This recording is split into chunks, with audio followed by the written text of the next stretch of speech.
Good morning. What statutory rules means?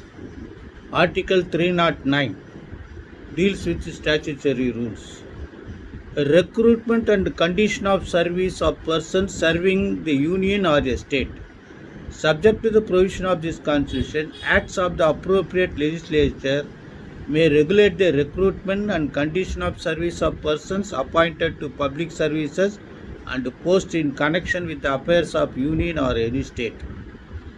Then they say, provided that it shall be competent for the president or such person, he may direct in the cases of service and post in connection with the affairs of the union, and for the governor of a state or such person, he may direct the case of service and post in connection with the affairs of the state to make rules regulating the recruitment and the condition of service of persons appointed to such services and posts until provisions in that behalf is made by or under any act of the appropriate legislature under this article and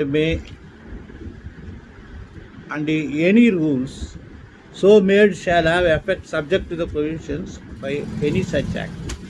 So CCA rules, CCS conduct rules of union government is statutory rules because that rules are framed under Article 309.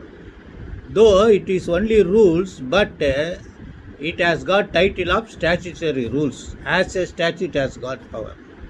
Suppose there are some other acts being passed by the union government as well as state government, like Tamil Nadu Housing Board Act, Tamil Nadu Slum Clearance Board Act, wherein the recruitment process and condition of services all are stated in the very same act, so that is only statute and regulation. This is statutory rules. So you should understand between what is statutory rules. Statutory rules is Article 309.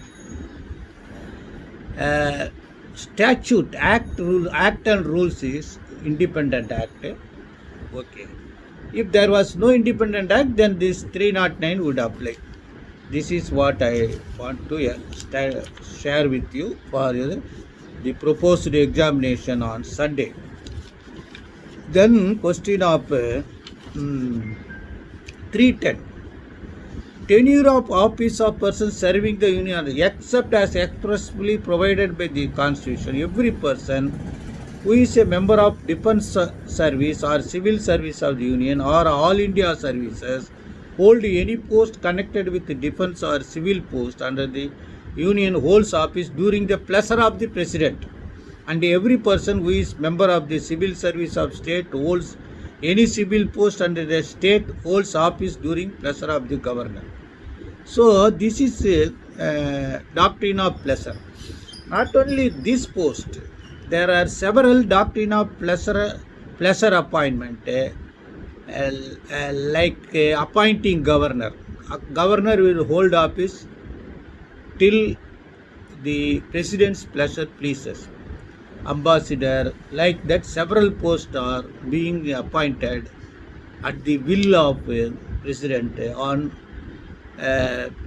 recommendation of the council of ministers. Those posts all are also called as post held by doctrine of pleasure.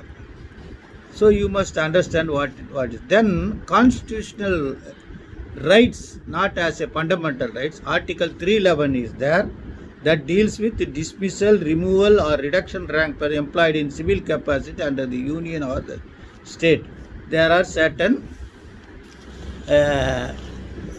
regulatory fundamental rights, constitutional rights were given. So these things you should understand. Go through that for answering. Then Article 312. All India services, not standing anything contained in Part 6, Part 7, Part 9 of the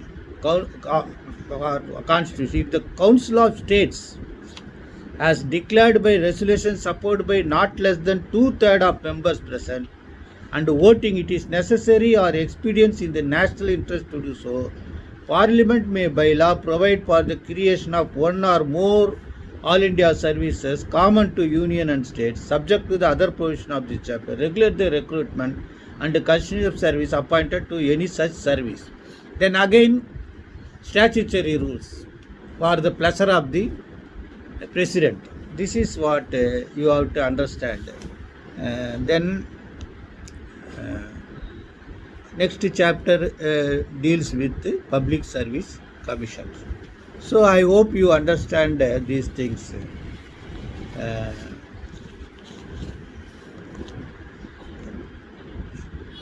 Best wishes.